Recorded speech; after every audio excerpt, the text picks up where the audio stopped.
Knowing that you don't know how to get these types of responses from women triggers many guys to avoid flirting at all.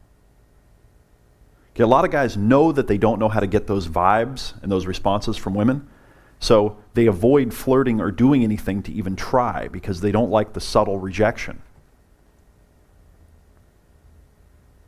They know that when they try that women don't send it back, so they've built that up to have a lot of meaning, so they don't even test things. The concept that I'm calling vibing is highly addictive. It's like a strong drug. You can become psychologically addicted from the first little taste. Okay, I've never tried cocaine myself, but I understand that it can be psychologically addictive, that you can just have a little bit and from then on, you just think about it until you get some more. And that's it, you're addicted to it from the first little hit. Well, vibing is the same way. It's psychologically very addictive. You'll notice that when you learn how to do it and start it and trigger it and communicate on that level and throw those vibes out to women, that women go, oh, how cool, a guy that gets it. I got to keep those vibes going. I got to hit the ball back. They want more. When you understand this dynamic and how to start it and how to keep it going with women, it becomes really powerful, magnetic. You can give her a little at a time, and by not giving all of it, you make her want more. So you can throw out, once you know how to do this, you throw out a little bit of vibe, and you vibe with her for a second, it's like, yeah. And then you stop, and you go back into cocky and funny or ball busting, and then you turn up the tension even more, and then you vibe with her some more, and you mix it all together. Okay, so you give her some, and you stop, and you pull back, and you don't give her any more. Vibing. Conversation skill. Stickiness. This is a concept that I got from internet marketing. Stickiness is a term that's used to describe web pages where someone will go to the page and it's very sticky. In other words, they stick there. They just want to, look at everything and, look at all the different parts of it because it's interesting. Makes them stick. Our website is pretty sticky, you'll notice, or our different websites, because when you get in there, if you're interested in our topic, you're going to read the whole thing. Okay, so in order to be sticky in the term that I'm using, the conversational term, there are a few things that you have to keep in mind. Okay, and I would like it if you became sticky conversationally, where once a woman started interacting with you, she's stuck and she went, okay, this is different. I got to see what's going on here. Yeah, I want some more of this. You have to get her attention. You have to keep her interest. It is like advertising. Attention. Do I have your attention? All right. Who's seen Glengarry Glen Ross? Okay, good. If you haven't seen that movie, you got to go get it and watch just Alec Baldwin's scene in the beginning. It's fantastic. Okay, so in order to be sticky, you must get her attention first. Somehow her attention must be gotten, whether it's with eye contact, humor, bumping her, doing something. You got to get her interested and keep her interested. Okay, so now there has to be interest. You have to trigger that curiosity. You must differentiate yourself quickly from any other men that are present. Differentiate yourself quickly. Differentiate yourself quickly. Fantastic book that I read is called Differentiate or Die. It's a book by Jack Trout, and it's about marketing. And amazingly enough, if you take all the concepts that he talks about in there and you apply them to yourself, you'll make yourself incredibly valuable. Differentiation. Increase her curiosity and make her wonder what's coming next. Okay, so I talk about unpredictability a lot. You want to be unpredictable because you want to have her go, I don't know what the hell is going to come next, but I want to know really bad. I got to see the next thing.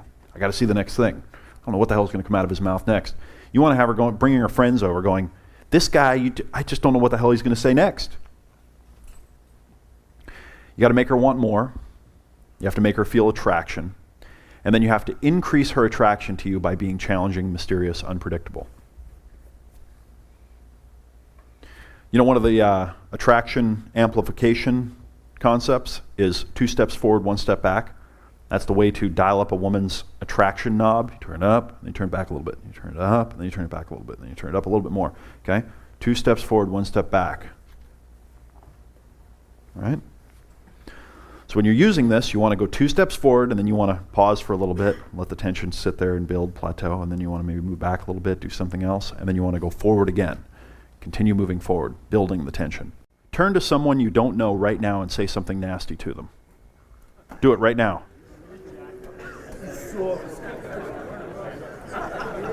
Okay, stop. Come back right now. You hear everybody laughing? Did you hear it? Now, I knew that one you wouldn't be able to control that one. Okay, everybody's laughing. Right? Huh. Now, turn to someone you don't know and look them straight in the eyes and keep looking them directly in the eyes. Right now, do it. Do it. Turn to someone you don't know, look them in the eyes, and keep looking them in the eyes. Okay, stop. Come back. Did you hear some nervous laughter out there? Right? A little discomfort with that one? What? Yeah, a little bit freaked out. How did you feel when you did that? We want to be alone? Really? How did you feel when you did that? Yell it out. I'm serious. Nervous? It was weird? Awkward? Conflict? Powerful. Oh, interesting. Felt powerful. He's sitting next to the attractive woman in the audience. Isn't that interesting? All right. Now I want you to do this. Turn to a person next to you. I want you to get a partner for this one. Look each other in the eyes, okay? And as you're looking, I want you to say, okay, I'm going to go first. One of you picked to go first. And you know the other person's looking at you, and I want you to look at them and just keep looking at them. So look away, then look at them and keep looking at them. Keep looking into their eyes. Feel what that feels like. Then look at them, glance at them, and then quickly glance away, and then glance back, and then glance away again. Okay, and notice what that feels like. Compare the two. Okay, so the first time, wait, just come back for a sec. The first time, you're going to choose who goes first, okay? Whoever the, let's say the student is, okay, the teacher is looking at the student constantly, not looking away. The student looks away and then looks up at the teacher and just maintains eye contact, doesn't stop. Okay, then you stop the exercise. Now the teacher is looking at the student looks up quickly sees that the teacher is looking at them, glances away, then looks up quickly again, sees they're still looking, and glances away again. And notice how you feel. Okay? Go. Who just learned something? I was thinking about the looking away and how there's 2 kinds of ways you can look away, and they establish totally different feelings. If you look away with nothing specific to look at, you create this submissiveness. Whereas, like, what I see a lot in celebrities, they look away, but they're always looking at something more interesting, and they can convey that by focusing on it like, oh, that's more important than you. And then when you come back, it's like, oh, you're still here? And that, so even how you break your eye contact, if there's no reason why you're breaking it, that you can see that, as opposed to, that thing over there is more interesting than you. Okay, so status and comedy don'ts. Don't use self-deprecating humor, and especially don't do it constantly. Self-deprecating humor.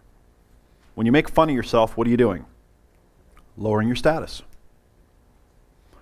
Don't communicate that you think that you're a dumbass. Oh, I always do that. Oh, yeah, I'm an unlucky person. Don't joke about having bad luck, being a klutz, or not being successful. Okay? Don't joke about having bad luck, being a klutz, or not being successful. Don't put yourself down to seem humble. Okay? Don't put yourself down so that you seem humble. Don't look at her every time you say something to see how she's responding. Don't make comments and then look over to see how she responds to it. If she responds well to your not paying attention after you've busted on her, then turn it up and pay less attention each time you bust on her. Okay, so if you're finding that making a comment, busting her balls, teasing her, makes her laugh, okay, look away when you do it. Just don't pay attention to her. And then you'll hear her laughing. If she responds to that, do it even more. Do it even more. One of the ways to really turn up tension is to have someone not know whether or not you were kidding. They think you were kidding, but they can't tell. And the fact that you've like turned away or turned your back or are walking away from them, they start to get that weird feeling like, uh-oh, he was serious. And then you stop and you turn around and you go, you bought that. I had you so conned.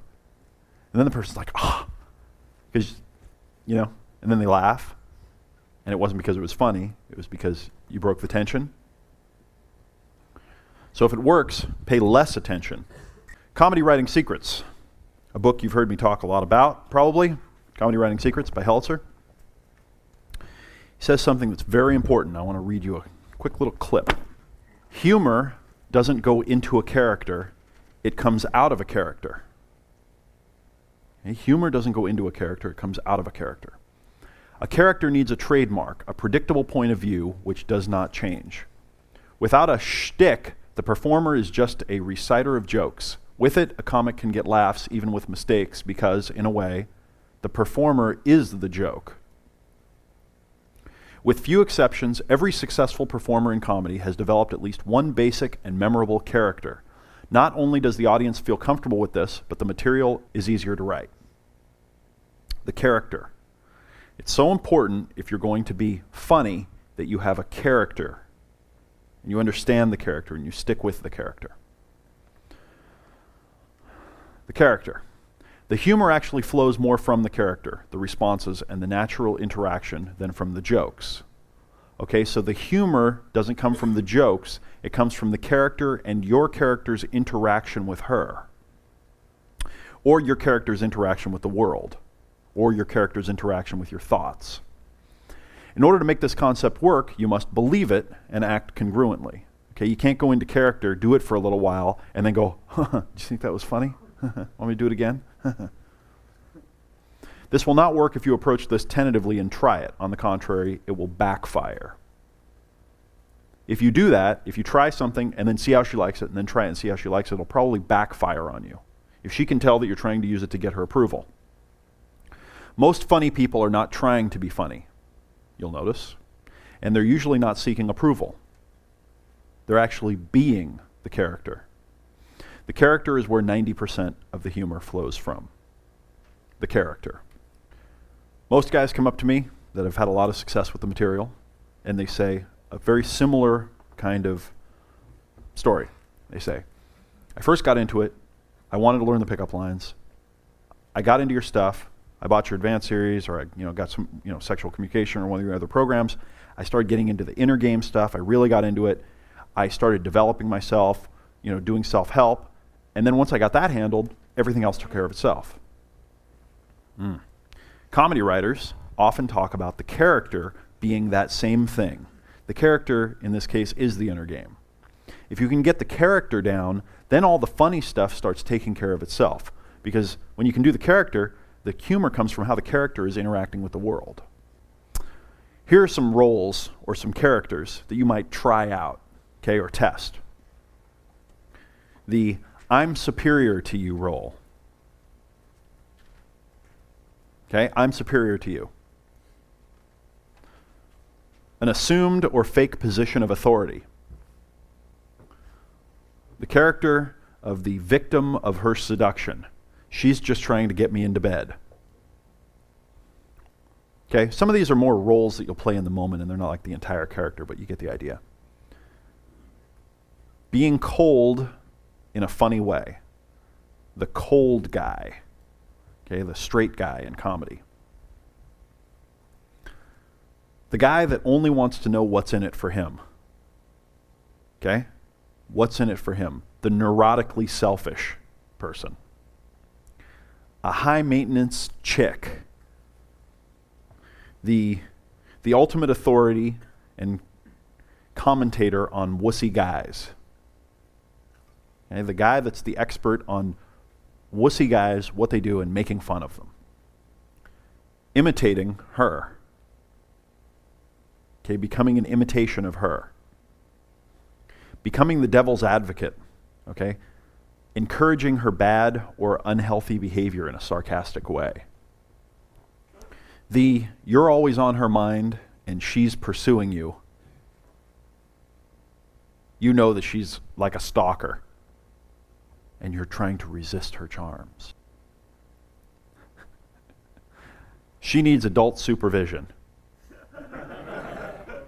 Okay? Or as my friend Rich would say, she has a problem that medical science just cannot explain. Okay. Character practice exercise. All right, so imagine a particular type of character that you could work with, all right? You could just practice, you could play with. So try, here's 3 examples. Pick one of these. A neurotically emotional, impatient, disapproving parent. An overly confident player or playboy, all right? Think about the ladies' man, right? Or the guys from Roxbury or something like that. And then finally, the third one is a high-maintenance woman. Okay, a high-maintenance woman. Now, how would each character react to the following 3 things? She accidentally touches your ass. She drops something. She asks you to buy her a drink. Right, now here's what I'd like you to do. I'd like you to get a partner, and I'd like each of you to pretend you're the first character and respond to each of the 3 things. And then I'd like you to each be the second character and each respond to the 3 things, and then each be the third character. All right, so a neurotically emotional, impatient, disapproving parent, an overly confident player or playboy, a high-maintenance woman, okay, and respond to the 3 things. Who wants to share what their experience, who had an interesting time with that one, and wants to share what happened? Tentatively, stand up. Anybody over here? What was your experience? Yeah, we were having a hard time doing the thinking about the high maintenance woman, but Yeah. As we got to think about it, it's like when she actually touches your ass, you go, "Ah, how dare you touch my ass?" You make it. Exactly. Then we began to get into it, and now it's like it used to be a weakness, now it's a strength. Yeah. Got to get in touch with your inner high-maintenance girl, guys. We've all got one. It's very liberating to act like a high-maintenance woman. It is. It's fun. It can be a good time. Don't do it too much. What Al and I noticed about the difference is really between the player and the high-maintenance woman is very little. And what we notice is if you ever dated a high-maintenance woman, once you date them and you're with them, you're very confident to the point where you're almost annoyed by them. And it makes you more confident because they're so anal about what they look like, they come across. You can get away with almost everything. Rather than being worried what they're going to say or not, you're almost like, oh, jeez. Okay, honey, relax, calm down. Everything's good. Everything's cool. Okay. And with the Playboy, looking when she drops something, the Playboy is so confident. It's like, darling, are you trying to look up my pants? Which is pretty funny. It's good. Did you get some insights from that? Yeah. It's the character. All right, so use this stuff when you're interacting with women. By the way, a couple of interesting books you might want to check out. Irving Goffman was a guy that studied humans and interaction. Here are a couple of books I just happen to have. His Interaction, Ritual, and Behavior in Public Places. It'll boggle your mind, the detail that he goes into in these books. It'll teach you a lot, too, about your own behavior. All right, conversation theory. Most guys approach conversations with women the way they approach dates. Okay, it's like a microcosm of the way that they normally approach dates. They think that there's a set of rules and a way of doing things that must govern their behavior. They think there's a protocol to the whole thing. Instead of relaxing, making funny comments, and generally acting almost too comfortable, they act stilted, tentative, and almost formal. Raise your hand if you've ever acted almost formal on a date. Most men want a woman to feel some kind of interest or attraction toward them, okay? But they usually wind up doing and saying things that cause the opposite. They want the woman to feel attraction. They do things that cause the opposite. Instead of making conversations interesting, fun, unpredictable, and emotionally interesting, they make conversations boring, predictable, and bland. Never ceases to amaze me how men they accomplish the opposite of what they want by doing the things that they think they're supposed to do. So, normal conversation do's and don'ts. Okay? Number 1, don't get too serious too soon. Okay, don't get too serious too soon. A question I get a lot is, well, Dave, how do I talk about serious things? When is it okay to have a serious conversation? And I go, Why do you want to have one so bad? What's your deal? You don't not feel understood or something? Like your mom never asked you how you are? Stop it. Okay? Because the underlying belief there is that there's a point when you have to get into it. It's like, well, you're not saying don't do it, are you? Well, I mean, you have to. Okay, well, don't do it. Don't get too serious too soon. Wait until you've gone on a few dates before you really let things get too heavy. That's a good rule of thumb. Focus the conversation on fun instead of an objective. Okay, so focus the conversation on having fun instead of achieving an objective. Be in the moment, enjoying yourself, enjoying the play. Don't worry about finding commonality, common goals, etc. There's an interesting word in the language. It's called rapport. Okay? R-A-P-P-O-R-T. Rapport. And here's a book called The Magic of Rapport. The Magic of Rapport. By Jerry Richardson. Okay, Magic of Rapport by Jerry Richardson.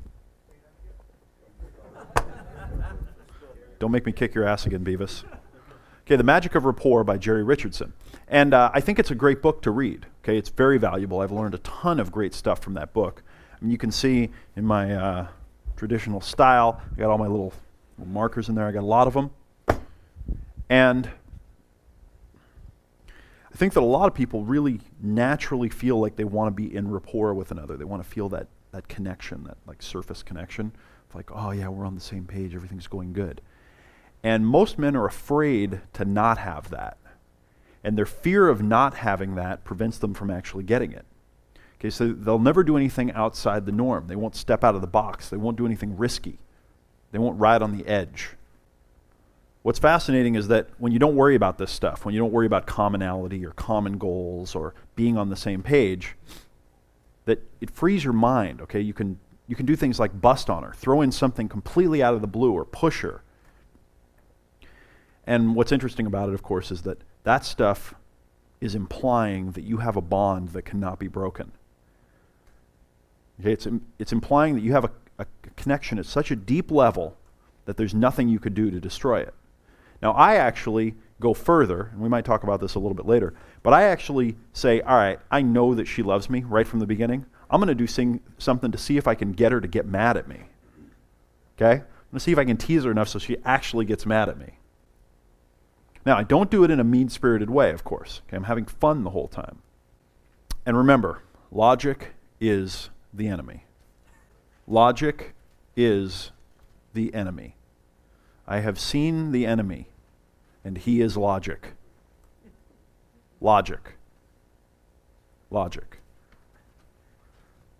You saw my friend, or you probably heard my friend Tyler in an interview that I did with him in my Interviews with Dating Gurus program. He talked at the Meeting Women in Bars and Clubs program and Mastery and a bunch of others. He calls these death topics. Logic. Death topics. Death. The death of the attraction. The death of the energy. Do not be fooled or tricked into thinking that just because you have something in common or you're talking about some common thing you have that it's going anywhere. Telling an interesting story. Telling an interesting story. You know, there are elements that make stories interesting. There are tiny details that you can share that paint interesting internal pictures.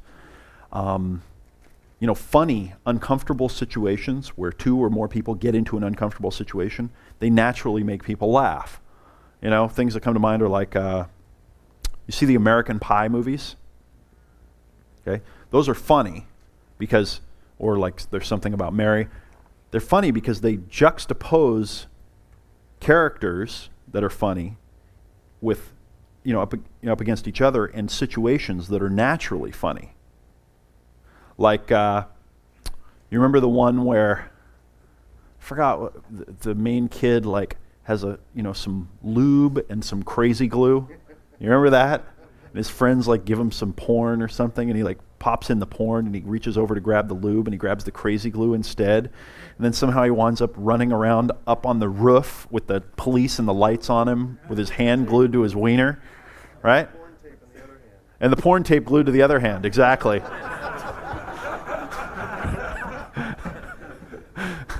Like, that's genius, okay? That's great thinking right there. See, if you can think of these kinds of situations, you can get into them, talk about them. So tension and release, okay? Building tension and then releasing it a little bit, and then building tension and then releasing it. Okay, these are the things that make stories interesting. And conflict that winds up resolving itself in a strange way. There's a funny ending to the story.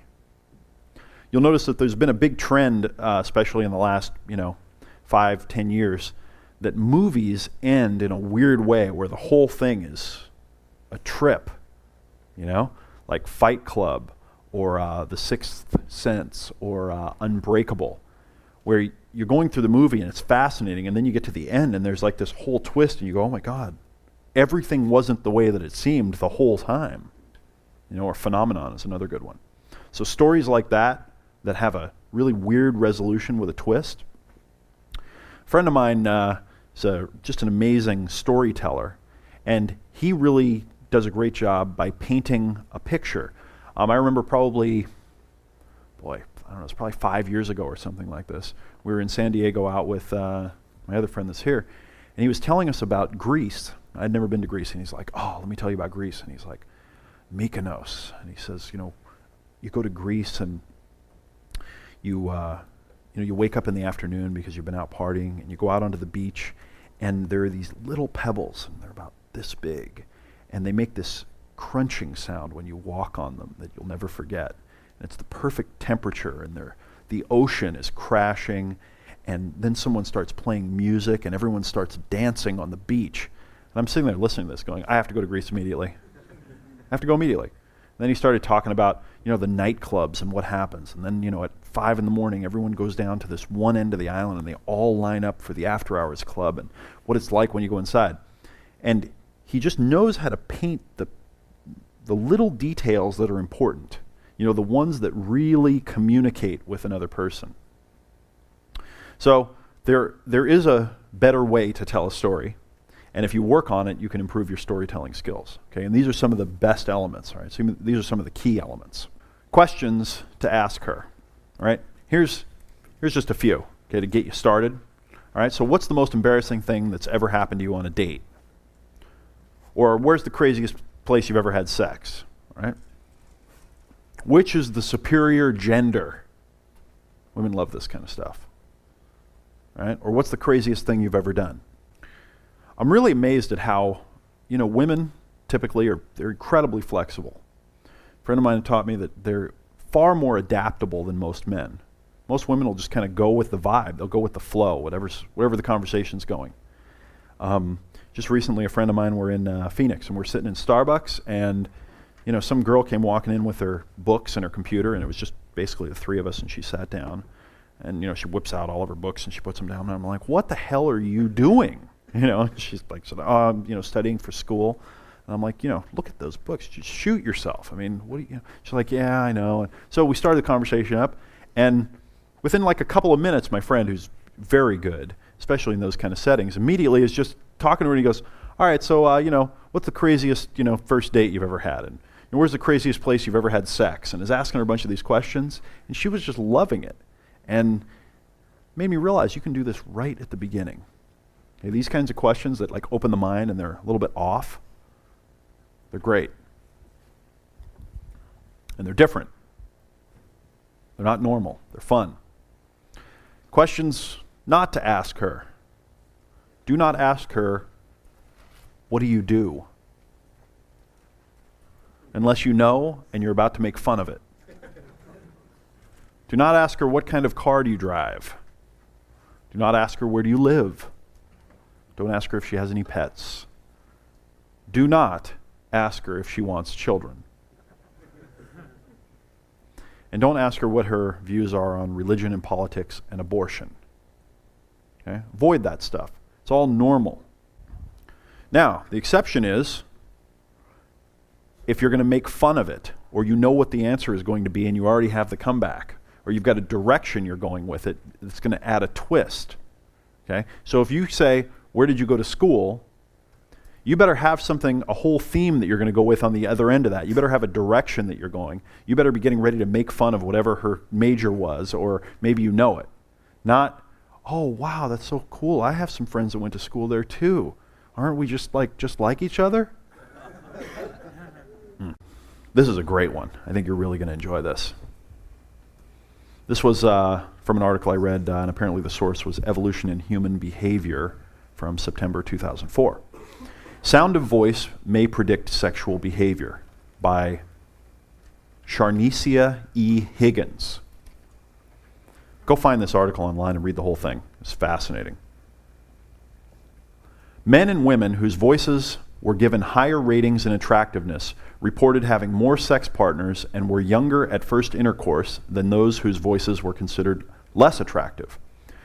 Thus, the sound of an individual's voice can reveal important information to potential mates. Study author Dr. Susan M. Hughes of Vassar College in Poughkeepsie, New York, told Reuters Health. In the study, 149 men and women listened to recorded voices of anonymous individuals and rated the voices on a 5-point scale from very unattractive to very attractive. On average, 6 men and 6 women rated each voice. Study participants also underwent measurements of their shoulders, waists, and hips, and some anonymously reported various details about their sexual history. When the researchers compared voice ratings with sexual histories, they found that men and women whose voices were considered more attractive by the opposite sex raters reported younger ages at first sexual intercourse, more sex partners, and more sexual affairs than did those with less attractive voices. Voice attractiveness predicted promiscuity in women better than did their waist-to-hip ratio. So we talked about some theory, we talked about some concepts, and in the next section we're going to talk about some application and some techniques. And then later today we're going to hear from some damn funny and damn cocky guest speakers. Now let's talk about a magical attraction key. Okay, we just touched on it a little while ago. Let's talk a little bit more about it. A magic attraction key. Higher status. I'd like you to think of it this way.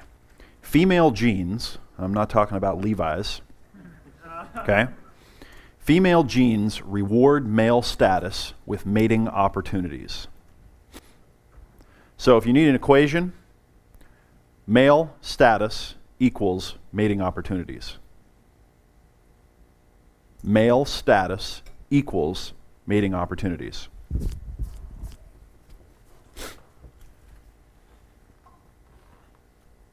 So let that sink in for a minute. Male status equals mating opportunities. Regardless of looks, age, income, etc., you can always send what the evolutionary biologists and behaviorists call honest signals that communicate higher status than her. And you're really going to want to see my mastery program like I recommended for an in-depth discussion of status, how it applies to attraction. Now, laughter serves a social function, as we've discovered. People laugh to get approval and bond most of the time. Okay? Humor is only a small fraction of the puzzle. When you can make a woman laugh, but not laugh yourself, she's seeking approval, and you're not. If you can use cocky comedy to make her laugh, you're compounding many powerful forces into one incredibly focused moment. You're at the same time communicating high status overtly with your arrogant comment. You're making her laugh, which is her seeking social acceptance, and you're not laughing yourself, which communicates that you are high status and you don't need her approval. All of which, when combined together, create and amplify attraction. When you can use cocky comedy to make a woman laugh while not laughing yourself, you're on the right track. So do you understand those 3 components mixed together? Okay? They are overtly communicating higher status, making her laugh, which is her seeking social acceptance, and not laughing yourself, which communicates that you don't need her approval. And I tend to think of things like this as multiplying each other, not being added to each other. Okay, if you do 2 without the other one, not as powerful. Not anywhere near as powerful. In my mastery program, I talk about this book, Impro, by John Stone. And I'd like to read you another section about status. A section he calls Teaching Status.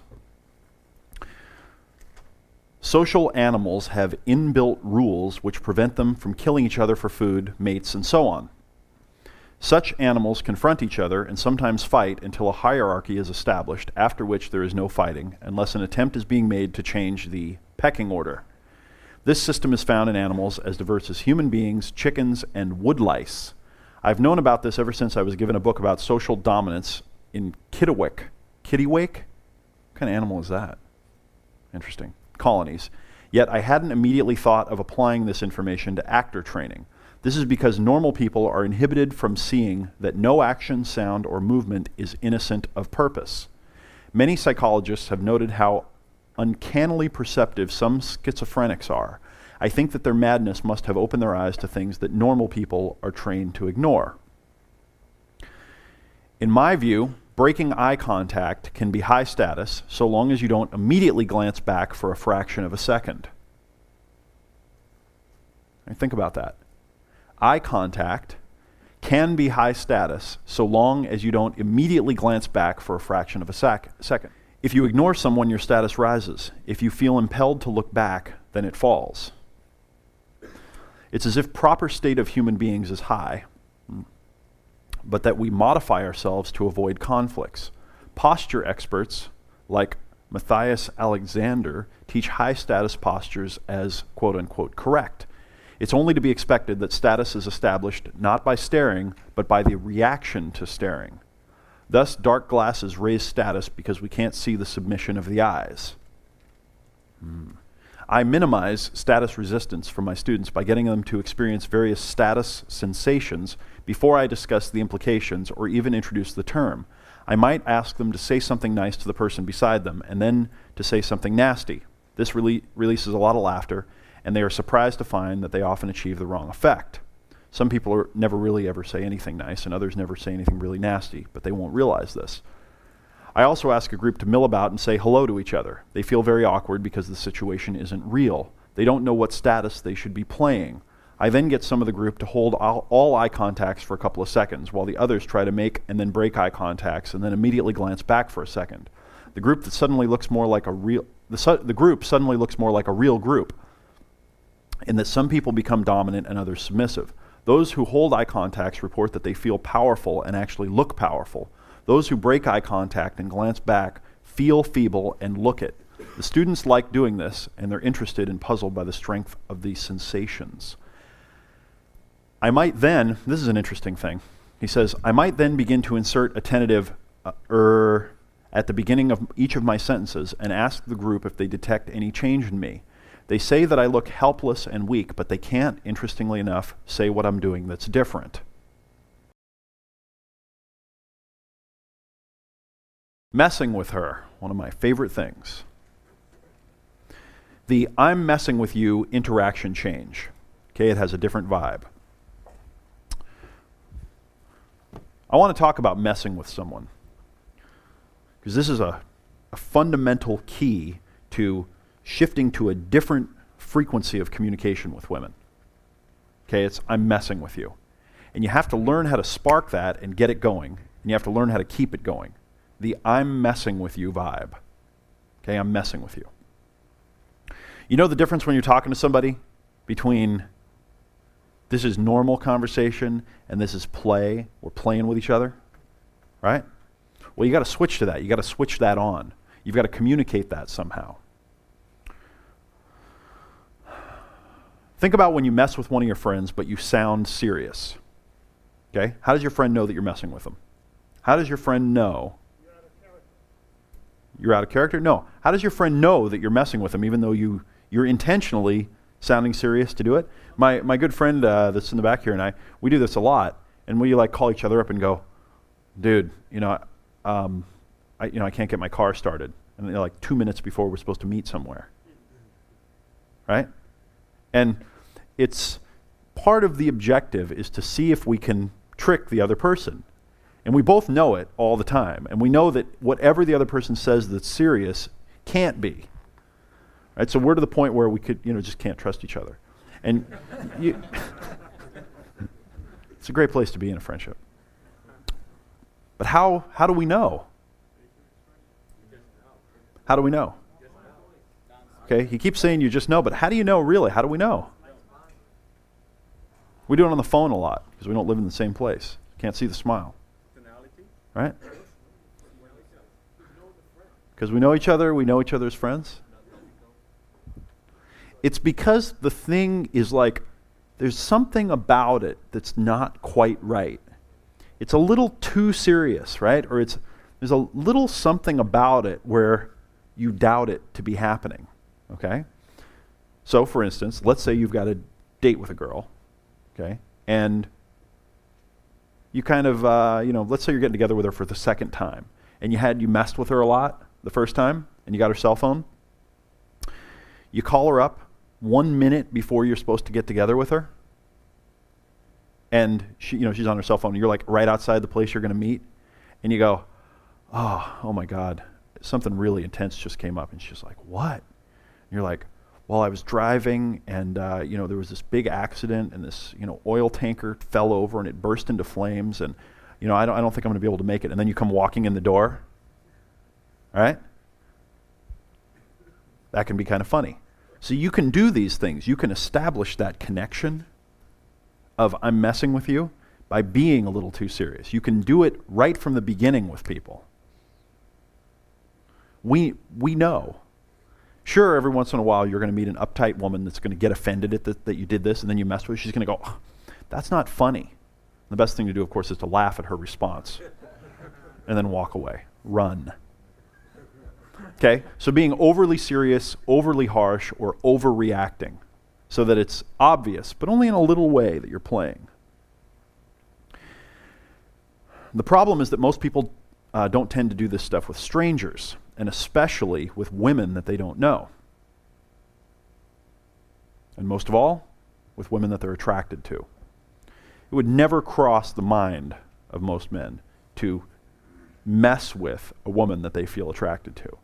So they don't want to risk screwing it up. It's critical that you switch the conversation from a normal mode into a different vibe, and that you do this quickly. Don't let the conversation stay normal for too long before switching it up. Transitioning to the I'm messing with you vibe. Okay? Take something that she said and twist it in a funny way. All right? Twist it. Twist it around. Complain about something in an over-serious way. Give an over-exaggerated compliment that can't be real, but that seems way too serious. Accuse her of stepping over the line and trying to pick you up in some way. So, let's do a couple of examples here just so you understand where this is coming from. Where would you meet a woman, in a normal everyday situation that you just see a lot? Or that you might run into that you might want to start a conversation with? Market, bookstore, Starbucks, okay? So let's say it's the girl working behind the counter at Starbucks, right? What could you do? What are some things you could do immediately as soon as the conversation starts? Okay, some funny ones that are kind of situational or whatever. My friend who's going to share a little bit later, Rich, will walk up to the counter, and for some reason at Starbucks, when you're with another person, they tend to ask a lot, "Are you two together?" And so he always looks and he goes, "Well, I'm attracted to him, but I wouldn't say that we're together." All right? Now that's pretty funny. And what it does is, then he kind of looks at me, and I look at him like, you're the stupidest person I've ever met, ever in my life. And it's not about her. Of course, she's laughing, and we're looking at each other, and then we start joking with each other, and almost cut her out of the conversation for a second. Interesting, huh? Yeah, go ahead. Would you switch that comment if you were standing next to her and let's say at a checkout and say, "Oh, absolutely, she's attracted to me," but yes, absolutely. If you're with that's an even better one. I mean, if you can get a situation where there are two women that you like, or a woman that you like and another attractive woman in the situation, you can be messing with both of them, and you can, they both cue into the fact that they're both laughing and enjoying it, but they don't want to because they both like you. It can be very powerful. But like, yeah, so let's say you walk into Starbucks, you walk up to the counter with a girl that you've just met, okay? You're on your first little tea get-together, and the girl behind the counter goes, oh, are you two together? And you look and you go, well, she wants me, but I'm playing hard to get. Anyway, what's your name? Right? So you can switch this stuff up a lot and have a really good time with it. But the point is that as soon as you do that, it instantly communicates that we're on a different vibe. This guy is a character. Okay, they get that feeling, oh, one of these, okay. You understand the feel? You got to transition into it quickly. Quickly. Important? You've had your share already. You've already used them all up today. It better be really important. Okay, stand up. That's what I like. Nerve. Bring him a mic, please. I've gotten this comment a lot, and it's worked for me, and it's also just stayed there. Yeah. When you're having a conversation with a woman, and she's laughing, and she gives you that comment, you are too funny. It's almost like, I'm not sure if it's a backhanded compliment or it's really working. Like they really like you're crazy, but they love it. And you keep going and amplifying it. When I've heard it said like that, I'm taking it to the benefit of the doubt. But what's the symbol behind that one comment? That's good. Well, I don't know what it is because I haven't been in the situation, so I can't read her body language. But you've asked a fantastic question because just remember, it's always on. Everything that she says, you must take to mean that she wants you. And you have to spin it around. And you know, if she says, you know, you're just too funny, you have to say, I know, please try to control yourself. Speaking the unspoken, cocky comedy style. If a woman's hitting you, pushing you, or acting fake mad, say, you love me. Okay, if she questions your comment, right? If she goes, what? I do not, right? You say, look, you just hit me, just like a little girl does on the playground with a boy that she likes. Therefore, you love me. My buddy Craig and I were just down in Venice when we were doing this whole experimenting with some of these tools recently, getting ready for this program and the Meeting Women in Bars and Clubs program. And we did something, I said something to the hostess, and I thought it was kind of interesting. I do this kind of thing a lot, and it's very counterintuitive, so I'm going to explain it. We walked in, the hostess said, you know, how many, and I started flirting with her immediately. And then I think we went and got a drink or something, and then she seated us, and she came over. And I was flirting with her the whole time, you know, doing my typical little stuff, like, you know, how many, 2? And I go, yeah, 2 or 3 if you'd like to join us, and then use your employee discount to buy us dinner for free. And, you know, so we sit down, and, you know, she and I had a really good vibe going, right? And so then at one point, he and I were talking about this, and I actually said, all right, I'm going to try it. I'm going to say this, and, you know, let's see what happens. I said to Craig, I go, okay, watch this. And I called her over. I said, come here. I made her come to the table, and I looked at her with like a dead serious face. Okay, I had the really like, you know, I'm concerned about something, like, you know, there might be something wrong with the meal or something. She came over and I said, you know, when I walked in, you know, I flirted with you and we had that fun little vibe going, but you haven't even come over here to pay attention to me once. I feel very unloved.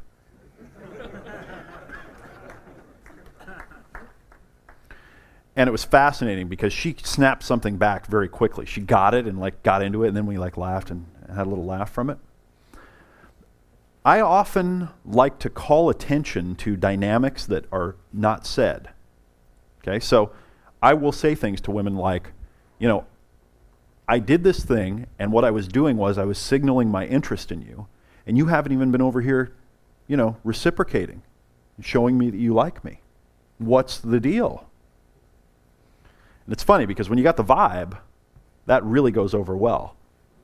Right? Because women they don't know guys that know that stuff. They're not in touch with it. It can be funny. Okay, this really requires some self-assurance. You have to really be cocky in order to look at a woman and like in a serious way, be like, you know, I did all these things. I signaled. I sent the message, baby. I'm not getting any love in return. All right, so here are some good cocky comedy themes, okay, to incorporate with your characters. Male and female stereotypes. Okay, male and female stereotypes. If you take gender stereotypes, you know, like the submissive housewife that's standing at the sink doing dishes all day with like 47 kids, or the, you know, over masculine guy with the rib stains on his wife beater, in the trailer court. These are great. Neurotic common relationship dysfunctions. Okay, if you pretend like you've got a common relationship dysfunction. So if a woman says something and she busts your balls, you can go, "Why do you always have to make me feel this way?" Just as a little aside here, here's an interesting book I found recently. It's Okay to Be Neurotic. Using Your Neurosis to Your Advantage by Frank Bruno. It's okay to be neurotic, using your neurosis to your advantage. This is a coffee table book right here, guys. Serious, just drop this on your coffee table when she's coming over. She will walk straight into your house, walk right over and go, "It's okay to be look at you." And then you can just say, "That book is like my Bible." When I saw that, I felt liberated because I've got every neurosis in that book. And then you just go, "I'm probably going to be beating you within a half hour." Have fun with it, okay? It's good comedy. Or you can pick it up and you can go, she can walk over and grab it and you can say, "I knew you were going to walk right in here and pick that up. That book is about you. Now I understand you." It's incredible. I feel like you are an open book. Common neurotic personality characteristics. Same thing. Exasperation. I'm going to have my friend talk about exasperation later. Just being exasperated with everything she does. Oh, God. Reframing. Okay, this really isn't a theme as much as a technique. Okay, if you want to get some great reframing, this book, Mind Lines, they've got a new cover for it now by Michael Hall. You got to get yourself a copy of Mind Lines. This book will not only teach you to reframe limiting beliefs, but when you do it, you'll start learning to reframe everything, learning to reframe things that she does, learning to reframe things you say and that she says. And then here's another book about the same tools called Sleight of Mouth. Sleight of Mouth by Robert Dilts, D-I-L-T-S. Mind Lines by Michael Hall. Sleight of Mouth by Robert Dilts. Mind Lines, Sleight of Mouth. Go get them. Reframing. Conversational martial arts. Grabbing a word from her and then riffing on it and turning that into the theme of the conversation. You can pick any random word out of a sentence of hers, right? So she might say, it's really interesting. I was watching this, show on the Discovery Channel, and she'll be talking about, birds or something, and she'll go, "Yeah, but when another bird shows up of the opposite sex, blah, blah, blah, blah." And then you can go, "Sex?" And then boom, you can just go riff on sex. Why are you talking about sex? Speaking of sex, okay, just grabbing a word out of everything that she says and riffing on that word. It's random and it's funny. It's very enjoyable. Someone told me once, I don't remember who it is, so I can't pay attribution. Thank you, whoever you are. They said that a technique that they learn in, I think it was improv, is they take the last word of the sentence of the last person, they just take that word and they just riff on that word. Just extend it. All right, so what's so wrong with normal conversation? What's wrong with normal conversation? What's wrong with it? Normal conversation is characterized by the routine, boring subjects that most people talk about unconsciously all day, every day. The weather, sports, jobs, cars. Some women will get upset with you for avoiding them or being evasive. It will happen, and it's the risk of being different. Okay? If you evade these things, okay, some women will get upset at you.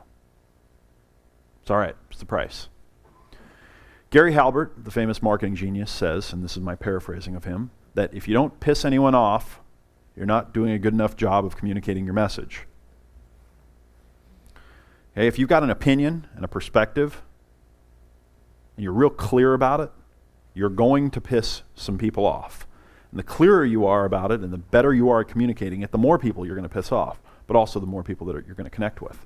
So it's the risk. It's part of the deal. It's the price.